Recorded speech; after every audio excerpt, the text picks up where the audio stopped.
unpopular opinion or not, when I was growing up, it was pretty normal. But now I always hear people gush about how great it is to bundle up in a warm blanket with, quote, a good book, while the faint light of the fall evening peeks out of their cracked windows and hits their collection of plants perfectly. They've got a warm cup of chamomile tea they've prepared with the Keurig they use daily, and actually it's a funny story.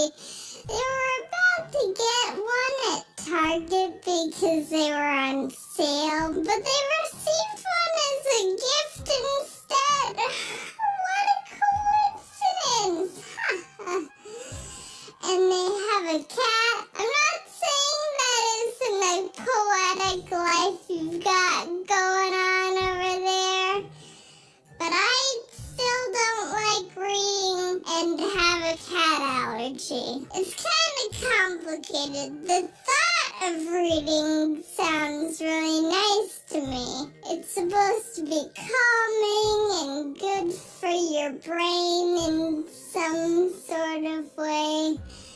I don't know how exactly, but people repeat it all the time, so it might be true. But I think I've got some weird reading PTSD from school because the other part of my brain thinks about how boring and slow and too quiet it's gonna be, and I feel like I have to take notes and memorize things and identify the plot points and know the names and symbolisms and To Kill a Mockingbird.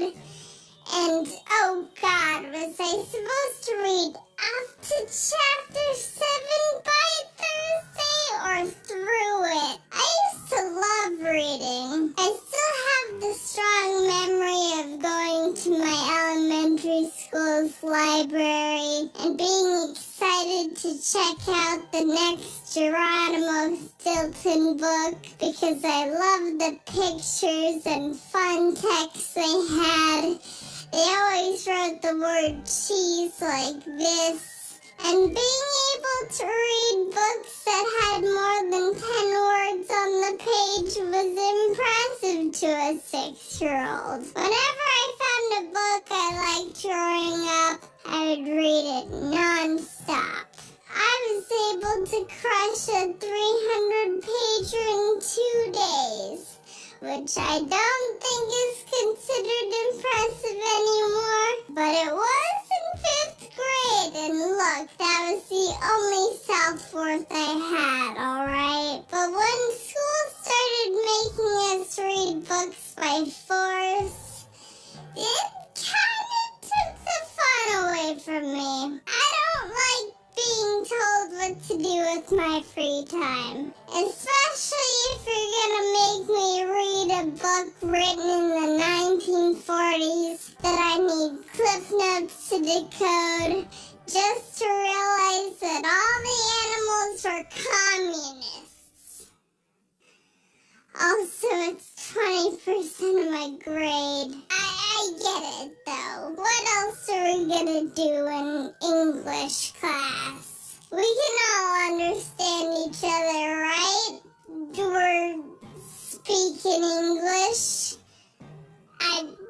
That's gotta count for something, right? But the more I had to read really cryptic books in my spare time where the symbolism is in the color of the main character's curtains, and I'm not even observant enough to realize they had curtains, led me to not really having fun.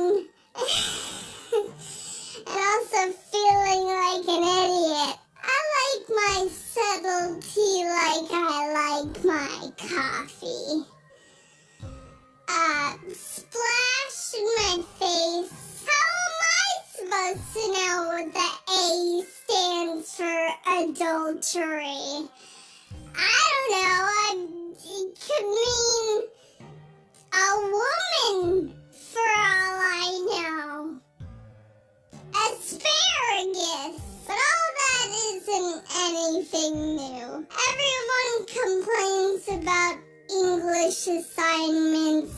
Everyone hates reading the Scarlet Letter. Everyone thinks school should die. However, something that also locked in my disdain for reading was my mom. Hi, Mom! Of course, as a parent, you don't want your child to do nothing but play video games all day. That obviously leads to undeniable life failure. So what's the solution? Make them read more. And on paper, I don't think there's anything wrong with that. Honestly, I'll probably use that parenting technique too. When applicable. I think my mom made the obvious good parenting decision. But as the victim here, I believe I fell in the small minority where it had the overall opposite effect. During summer vacation, my mom would always tell me that I needed to read at least 2 books so I don't forget how to read. Whenever my mom would walk in on my brother and I playing Mario Kart together in the living room, she would ask if we read yet today, which we would respond no, because reading's for chumps, and then she'd lock us in our rooms to be chumps.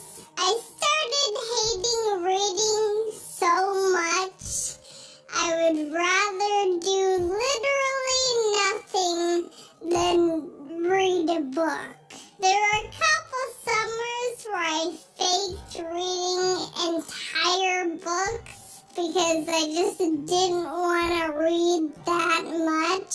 There was this one about dragons, I think, called The Secret Country, and I still remember that just looking at the cover would put me in a bad mood because of hatred association.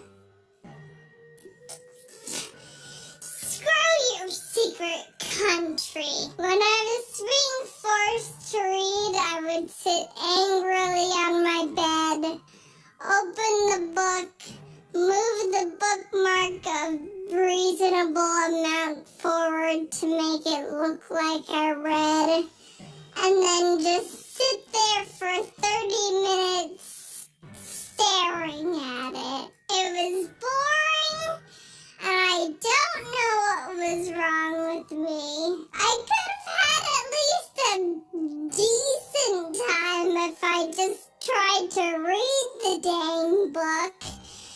But I guess it turned into a dignity thing. Actually, the ironic part is maybe a year or so later I decided to restart the same book and give it another shot on my own terms.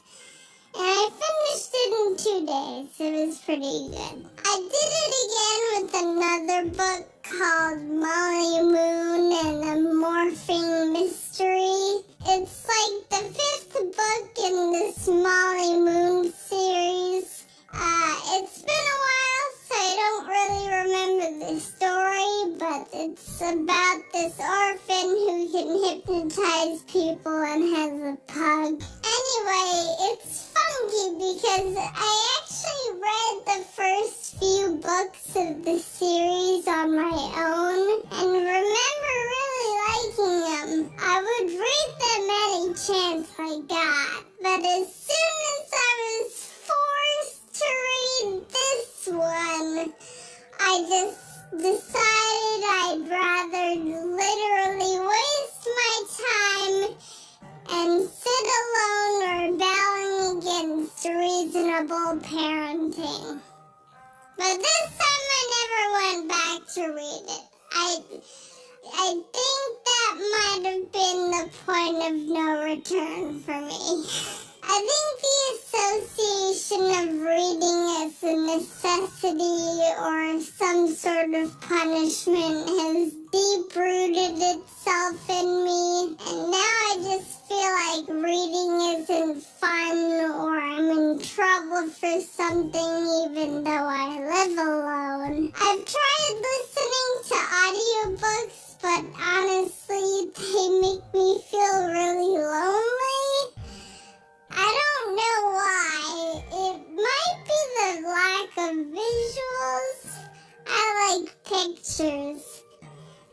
So no one else is around. It's the same with music.